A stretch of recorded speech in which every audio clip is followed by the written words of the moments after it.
Welcome back to Ashton Gate. It feels so good saying that with fans here. Another opportunity, and he's onside, and it's 2 for Bristol City, and this time, and it's in! An early goal for Bristol City, and Andy Vyman is back.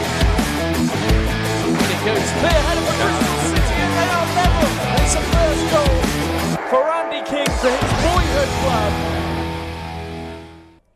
Well, good afternoon and a very warm welcome to Ashton Gate. Bristol City back in action today against West Brom. Disappointment at Oakwell during the week against Barnsley. Defensive frailties letting Bristol City down again. And Steve Bruce's side head down the M5 this afternoon with their playoff hopes revived since he joined the club. They'll be hoping they can grab all 3 points today. Makes for a feisty affair.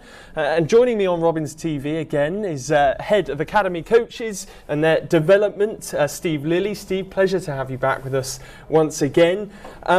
First of all, how have you been keeping since we last had you on Robins TV, and hopefully a better result today? Well, let's hope so, yeah. Been keeping well, thanks, yeah. Thanks for inviting me on again. We've been busy in the academy, as it always is. Plenty of games and lots of training going on and lots of success for our young players, so we're in a good place at the moment. And a special day today as well, I must mention it. 20 years since the inception of the Bristol City Foundation, and it's a foundation that you know a lot about. I do, yeah. I've supported the staff, a lot of the staff through their coaching qualifications. They do some fabulous work in the community.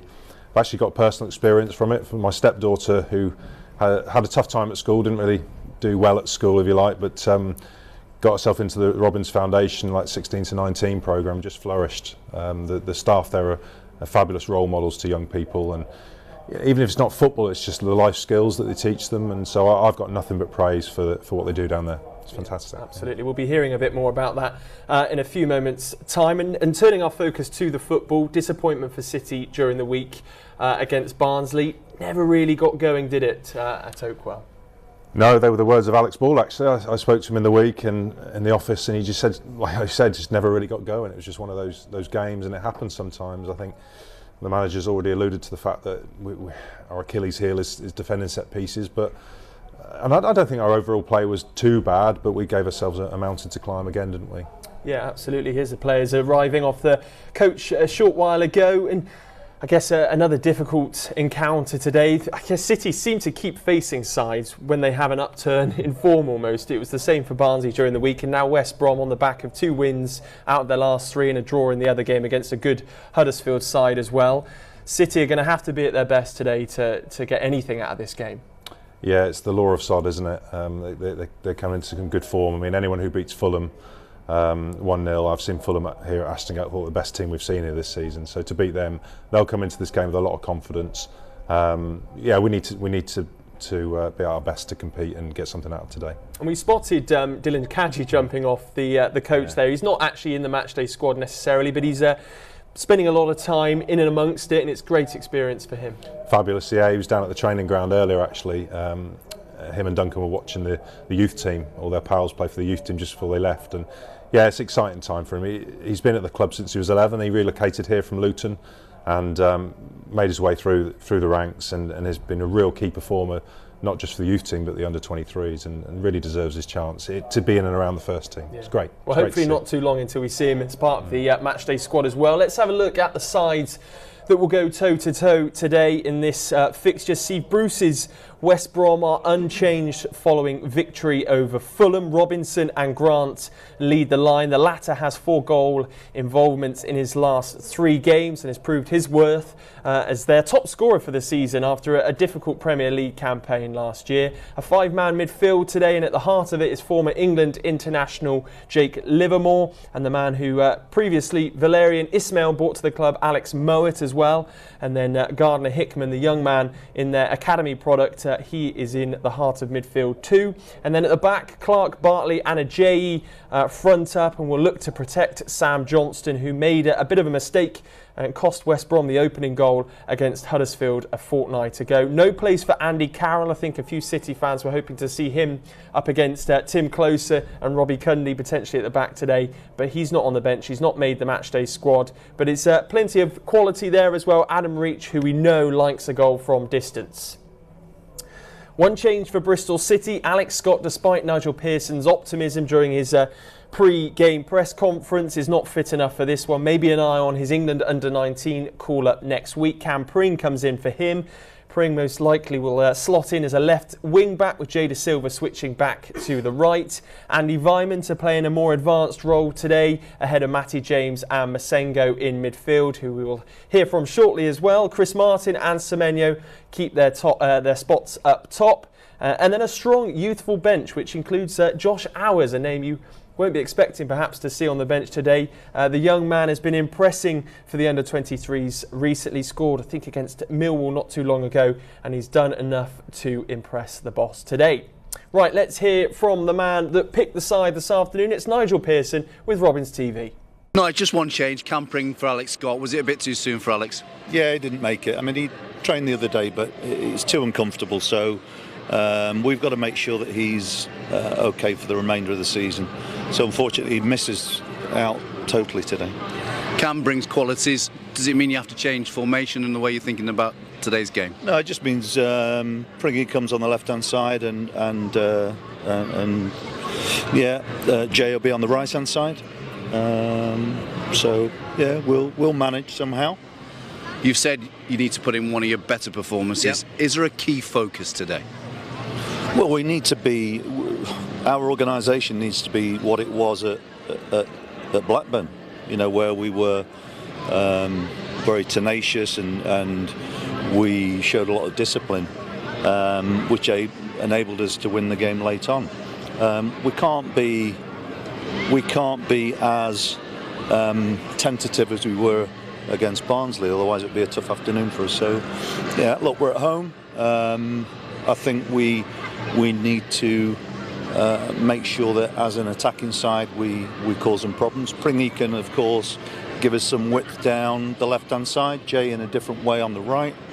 And it just means that Andy, Antoine and Chrissy get their attacking trio back together. Present is the most important, but it's always good to have one eye on the future. Josh Hours on the bench for the first time. Yeah. He's captain the 23s, done well there. What can you tell us about him, and you know, what would he bring if he came on? Well, look, he's trained with us for quite a long while now, and he's been in quite a few match day squads, but not made the bench. Today he gets that opportunity through circumstance, but I just spoke to him inside and said, look, if you get an opportunity today, make sure that you recognise that you probably don't have as much time as you do in under-23 football, and just trust his technique. He's a decent technician, and if we need him, you know, I won't think twice about putting him on. Steve Bruce, saw you say hello to him inside. They're obviously pushing hard for that playoff place. How do you see today's game? It'll be tough because they've done okay the last 3 games. They had a few defeats before that, and yeah, I think it'd be fair to say it's been a mixed campaign for them. But they have good players. He'll be keen to keep that push going towards the end of the season. Look, we've got to be at our best anyway, and we have to eradicate the mistakes that we've been making, which have cost us. So. But we know that we're very capable ourselves, and it really is down to what we do ourselves. All the best today, Nigel. Okay, cheers, thanks. Nigel Pearson there, stating Josh Hours obviously in the squad today. If he does get on, he said he won't get as much time on the ball. Very sort of, very much to the point, as we know with Nigel Pearson. But Josh Hours, potentially a great moment for him if he can get his debut. Yeah, again, fully deserved. Josh has been fabulous this season. He's been in the system. We were talking about it this morning, actually, in the office. We think since he was 10, he's come all the way through. Then he had a good loan spell at Bath City. From what I've seen of Josh around the place and on the pitch, he gets it. He understands what it means, or what it takes to be a pro. He's very streetwise on the pitch. Quite a tough character, but as the manager said, technically very good as well. So he won't let anyone down if he comes on the football pitch. Well, I think his dad is working here today up in the media area, so it'll be interested to see it from Shoreby here. And a media area, so it'll be interested to see it from Shoreby here. An emotional moment for him if he does get on. And then as for the switch for Bristol City, Cam Pring comes in for Alex Scott. I mean, Cam Pring, we know we can trust now as that left wing back, and hopefully another solid display from him. Absolutely, yeah. I mean, I thought he was playing very well, and then I think he had a disappointing performance. I can't remember who against, and lost his place. But he'll be absolutely fine. He'll be buzzing to get back in, and Jay coming to the other side it gives us balance, natural balance and width. So I don't see it affecting the balance of the side at all, really. Absolutely. Well, thank you very much, Steve. We'll be hearing more from Steve shortly, but now it's time to turn our attention to the Bristol City Foundation, celebrating 20 years since their inception this afternoon. And Downsy earlier on caught up with some very influential people that make the whole operation possible outside the stadium. Yes, thanks, Toby. Welcome to the Fan Village outside the stadium. Very special day today. It's Foundation Day, celebrating all the great things that the Robins Foundation does in the community. The CEO, Dan White, is with me. Dan, a great day today. Tell us a little bit about what the Foundation does. Yeah, so the foundation works across 3 key areas. So education and employability, where we've got a college basically based out of the stadium here at Ashton Gate. The other 2 areas are health and wellbeing. So we run all sorts of health and wellbeing programs to engage people in physical activity and live healthier and happier lives. And then our final piece is around youth engagement. So lots of youth work out in the city in some of the most deprived areas, supporting those people who need that, and moving them through our system, if you like, into education and then into employment at the end. It was one of Steve Lansdowne's big visions, of course, to have this sort of foundation to affect the community and to get involved. What's Foundation Day all about?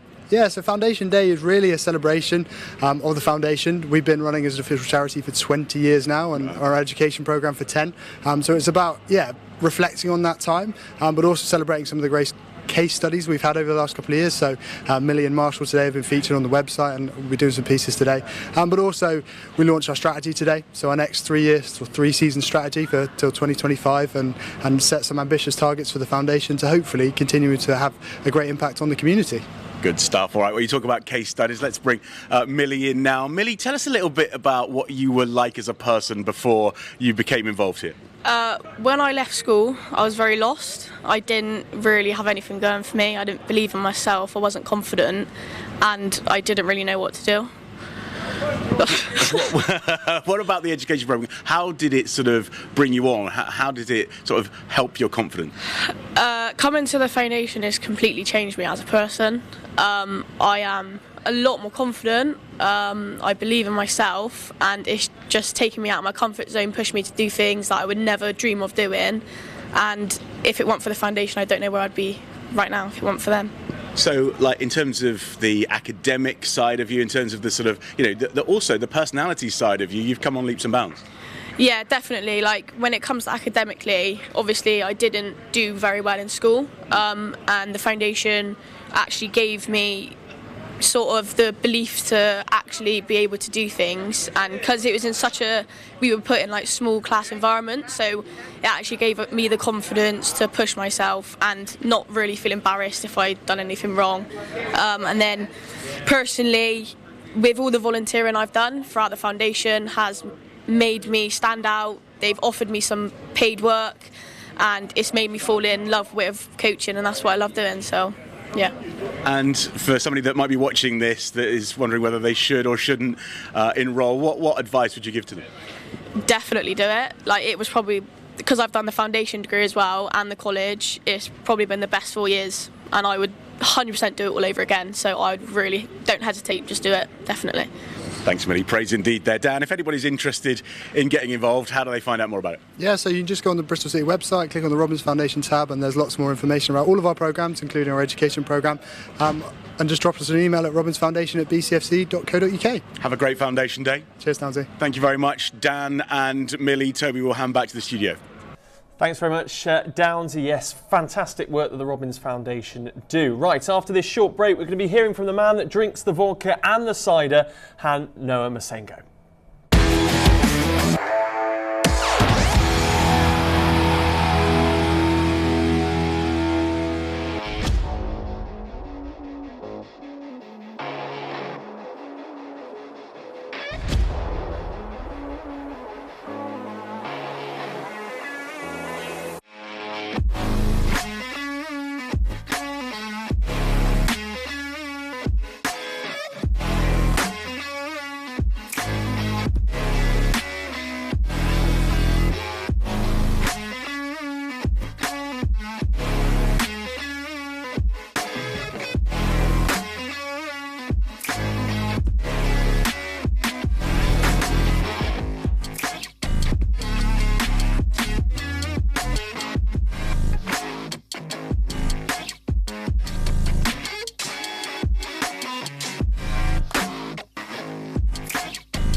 Welcome back to Robins TV. Just under 15 minutes to go until kick-off between Bristol City and West Brom. But very excited now to hear from Han-Noah Masengo as he gives us some insight into his journey from Monaco to Bristol.